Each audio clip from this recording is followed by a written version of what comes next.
This is the solution video for Unit 4 review problem number 13. The function f has a continuous second derivative for all x.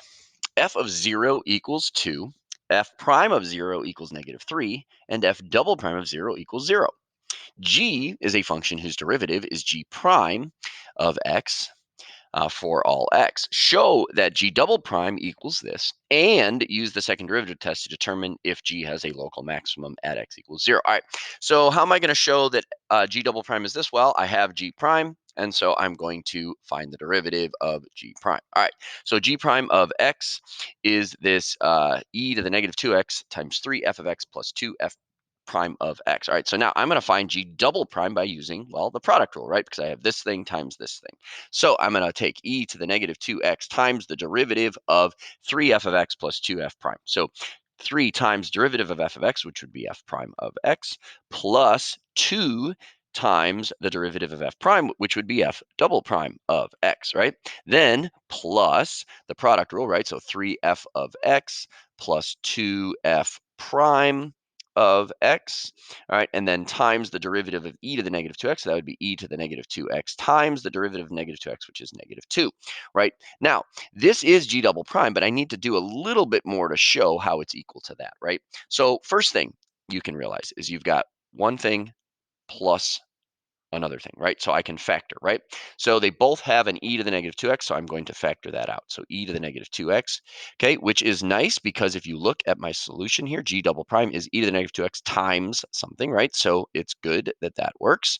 All right, so now I just have remaining the 3f prime of x plus the 2f double prime of x plus here I've got a -2 times this. So I've got a -6f of x, and then I've got a minus 2 times 2, so minus 4f prime of x, right? And so then I just need to combine my like terms, which are only the 3f prime and the minus 4f prime.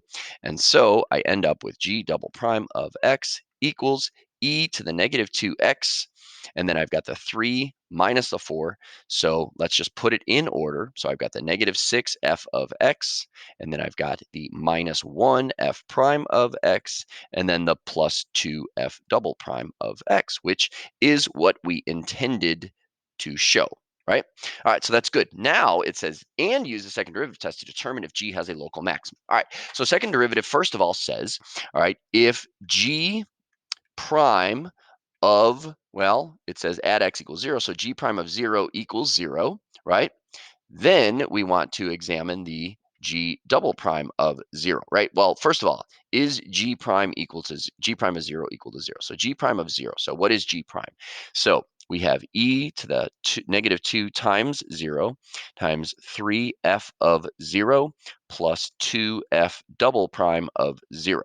Now, the way the question is written, you would probably assume that g prime of 0 is 0 because it's telling you to use the second derivative test, right?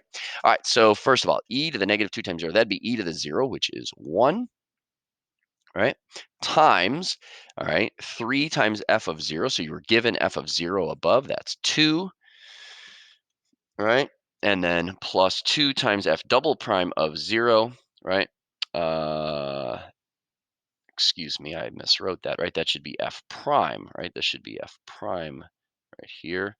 All right, and then I've got 2 times f prime of 0, which is -3. All right, so 3 times 2 is 6, minus 2 times 3, -6, right? So I get, obviously, 1 times 0, so 0, right? So it's good. So g prime of 0 is 0. Now, g double prime of 0, we want to evaluate that. All right, so g double prime of 0, so I have e to the -2 times 0 times -6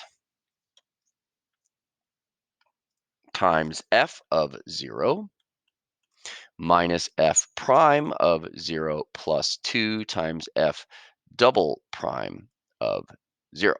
All right, so now I have e to the -2 times 0, so that'd be e to the 0, which is 1. And then I have -6 times f of 0. F of 0 is 2, all right, minus f prime of 0. That is -3, all right, and then plus 2 times f double prime of 0, which is 0, right? And so now I get -6 times 2, right, which would be -12, plus 3, so that'd be negative 9, right? And so now if g double prime equals 0 and g prime equals 0 and g double prime of 0 is negative 9, what must that mean? G of 0 must be a local maximum, right? Remember that if you have a concave down curve when the derivative is 0, that means that you have a local max.